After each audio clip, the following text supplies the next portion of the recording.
Hello students, in the last lecture we have discussed the topic like solubility about solid solute and gaseous solute in a liquid solvent, and also discuss about the affecting factor like nature of solute and solvent, also temperature and pressure. Okay, so now in this lecture we are going to discuss a topic like Henry's law. Okay, so in 1803, Henry's was given the quantitative relation between solubility of gaseous solid in a liquid solvent and pressure. तो यहाँ पे Henrys ने relation दिया है किसके बीच में, और solubility of gaseous solute in a liquid solvent versus pressure. मतलब ऐसा बोल सकते हैं कि प्रेशर की अफेक्ट गैसेस सॉलिड के सॉल्युबिलिटी में क्या होती है उसके बारे में डिस्कस किया हुआ था. So we have given a two figure here. तो यहाँ पे ये कौन है अपना, चलो मान के अपना सॉल्वेंट है, ये अपने यहाँ पे कौन है, it is a gaseous solute. Okay, अगर प्रेशर इंक्रीज किया तो क्या होगा कि गैसियस सॉल्यूट की सॉल्युबिलिटी क्या होगी, इंक्रीज होगी. और इंक्रीज किया, अगर मैंने पिस्टन को यहाँ पे पुश किया तो होगा क्या कि surface area of the gaseous solute is going to decrease. तो होगा क्या, यहाँ पे जितना प्रेशर बढ़ेगा उतनी सॉल्युबिलिटी क्या होगी, इंक्रीज होगी. तो यहाँ पे गैसियस सॉलिड की सॉल्वेंट में सॉल्युबिलिटी इंक्रीज होगी. So entire this process we have to constant a temperature because of we know that कि temperature बहुत ही इफेक्ट करता है. So can we say that at constant temperature a solubility of gaseous solute in a liquid solvent is directly proportional to its pressure. मतलब जितना pressure increase होगा उतनी gaseous solute की liquid solvent में solubility क्या होगी, इंक्रीज होगी. सो यहां पे हम लिख सकते हैं at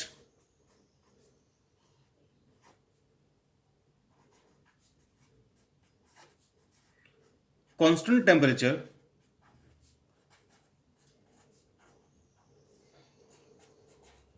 the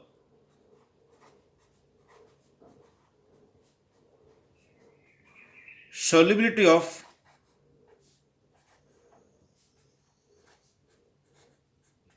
gaseous solute in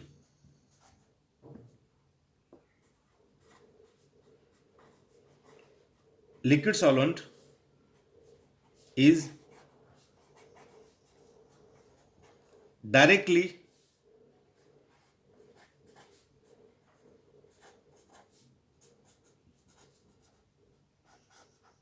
proportional to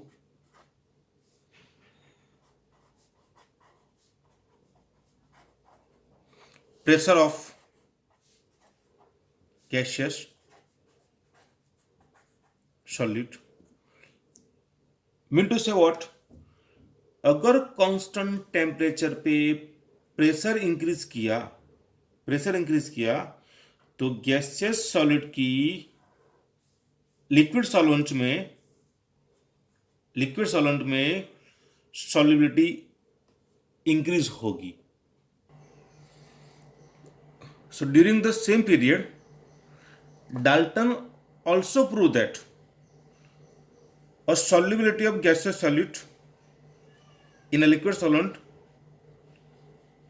is a function of its partial pressure. मतलब जितना प्रेशर ज़्यादा होगा उतनी गैसियस सॉलिड की लिक्विड सॉल्वेंट पे सॉल्युबिलिटी क्या होगी, ज़्यादा होगी। सो लिख सकते हैं यहाँ पे solubility of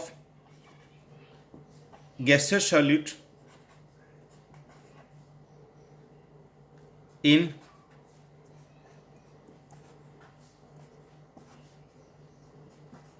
liquid solvent is a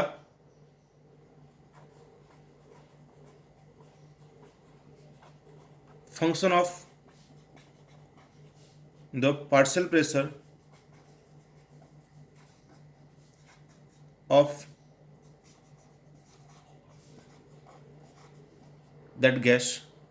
मतलब बोल सकते हैं ऐसा कि जितना प्रेशर ज़्यादा होगा उतनी गैसेस सॉल्यूट की लिक्विड सॉल्वेंट में सॉल्युबिलिटी क्या होगी, ज़्यादा होगी। If you want to find out the mole fraction of the gases solute in a liquid solvent, अगर मुझे यहाँ पे गैसेस सॉल्वेंट का मोल फ्रैक्शन फाइंड करना है,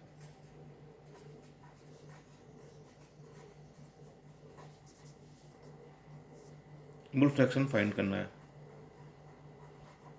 तो सिंपल है ना। If you increase the pressure over the gas, अगर आपने गैस के ऊपर जितना प्रेशर इंक्रीज किया उतने molecules of gases solute are soluble in a liquid solvent. मतलब बोल सकते हैं कि इतना मोल फ्रैक्शन उसमें क्या होगा, ज़्यादा होगा। So relation between a mole fraction and partial pressure बोल सकते हैं क्या, mole fraction of the gaseous solute in a liquid solvent is directly proportional to its partial pressure. अगर मानो कि mole fraction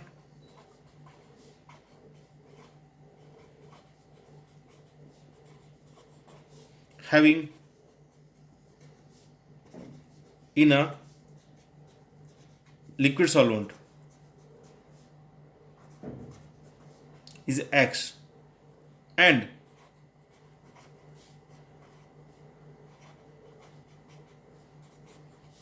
partial pressure of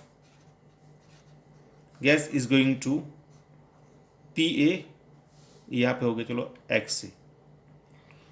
So relation between partial pressure and mole fraction is like that PA is proportional to X है। मतलब जितना partial pressure ज़्यादा होगा उतना मोल fraction of the gases solid in a liquid solvent are more. So can we say that PA is equal to KH into XA. KH is a Henry's constant.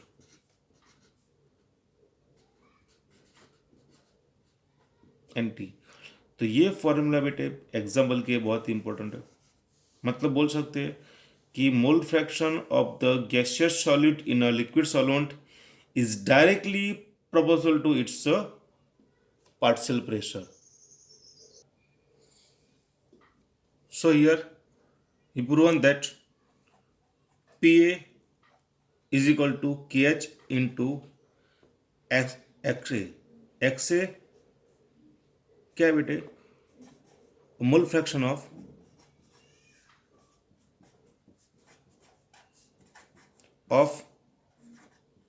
gaseous solute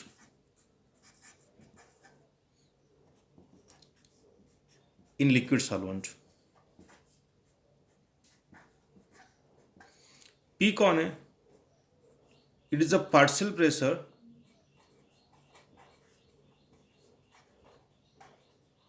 of gaseous solute और we know that KH is Henry's constant। और बेटा इसकी value, इसका unit क्या है, बार या फिर atmosphere होगा, ठीक है। तो can we say that if the increase the partial pressure of the gaseous solute in a liquid solvent, a mole fraction is increased in the liquid solvent। मतलब जितना प्रेशर बढ़ेगा उतना लिक्विड सॉल्वेंट में gases solute के mole fraction क्या होगी, increase होगी। So can we product the graph between P A and X A. तो यहाँ पे एक्स कौन है, तो mole fraction of HCl in a cyclohexane, और वाई क्या है, प्रेशर ऑफ द गैस। मतलब जितना प्रेशर इंक्रीज होगा उतनी मोल फ्रैक्शन क्या होगा, ज़्यादा होगा। तो ग्राफ अपने को क्या मिलेगा, यहाँ पे स्ट्रेट लाइन। और यहाँ पे स्लॉप की वैल्यू से, if you draw the slope, तो स्लॉप की वैल्यू से we have to find out the value of KH। बेटा ध्यान दो कि KH डिपेंड्स ऑन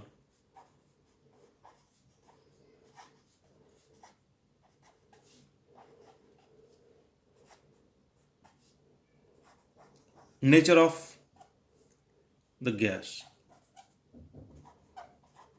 मतलब ऐसा बोल सकते हैं कि हर गैस के लिए KH की वैल्यू सेम नहीं हो सकती। और if you increase the temperature,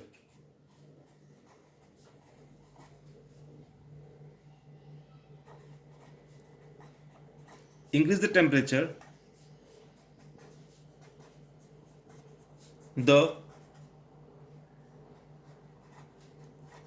value of KH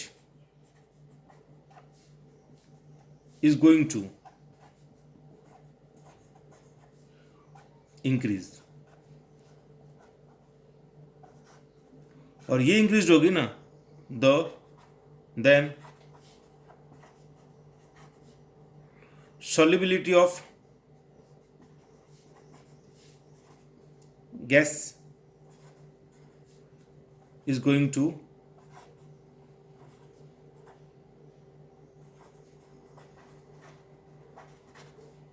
decreased. मतलब क्या होगा कि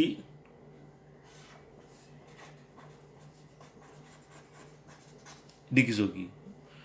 अगर टेम्परेचर इंक्रीज हुआ तो KH की वैल्यू इंक्रीज होगी।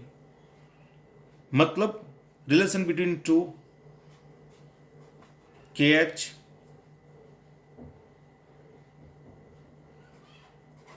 solubility of gaseous solute and temperature. तो ये बेटे क्या डायरेक्टली प्रोपोर्शनल है। मतलब अगर KH की वैल्यू बढ़ी, इंक्रीज हुई ना, तो टेम्परेचर क्या होगा, इंक्रीज होगा। और ये भी क्या है, ये क्या है, 1/, सॉल्युबिलिटी ऑफ गैसेस सॉल्यूट आएगा। मतलब KH की वैल्यू बढ़ी तो solubility of the gaseous solid in a liquid solvent is going to decrease। So can we say that KH directly proportional to its temperature,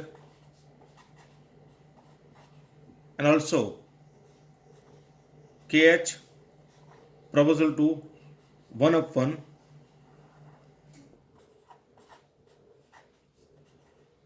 solubility of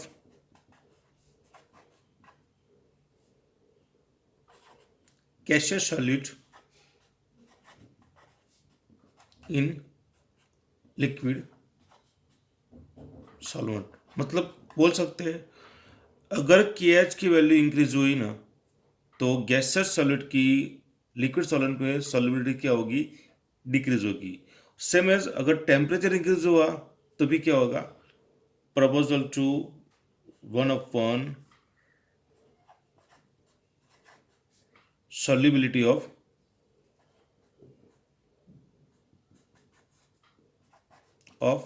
gaseous solute in liquid solvent। Okay, so that having a limitation of Henry's law। मतलब ये लोग किस gases solute और solvent को apply होगा।